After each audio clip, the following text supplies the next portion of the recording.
lada ka statement kabawan na way ni ki minister badalang po ka MD government bakta di bak bantai do ma right openly ya statement bakta ka long ba la offer you ban I san kelur lada urai bandrong hak ka NPP correct it came out in the press te kai ke jawab jong NPP ke jawab jong pi kalong ba simple ba ya kene ngim TBA bakan dan pun kata terlada kamdai ka basisya ka statement ba I da u when the minister, but he was offered 5 crores, but contest from NPP, then why don't you ask him and apologize? The chief minister himself and the NPP party should have requested him, please apologize through the press because you have given the wrong statement. Had he done that? No. And then what else? You go to any constituency, like Katsafiliki constituency, pini bayaka distribution of money from the NPP candidate. My God. From where did they get this? Nang no ki collect, kum no ki sampisa, nang no ki yo. Okay? Ter lada fi ong ba, lada ke NPP ko ong ba, ka statement jong u, weni ki bista kalong kababakla. Then if you don't ask for apologize, then drop him from the ministry to prove that you are not involved. Right? Drop him. Step away. Huh? That means they are guilty. Ki offer. Many sitting MLAs, sitting DC, they are joining towards this party. What for? Huh?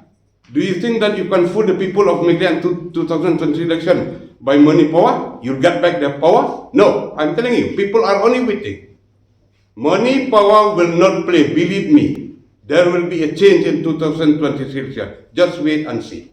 Okay. Pensisya bagadon kejing terwa bisa lane bakila yo bisa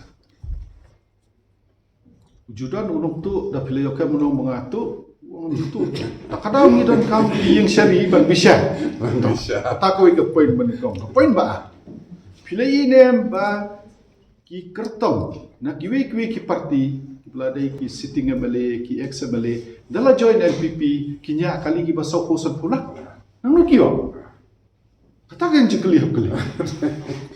Baik, keleng sudah. Bila join NPP him judan sebanyak kali kiba lailak saulak sanla. Ki kali kiba tatam aku sanlai pula. Kensan teh.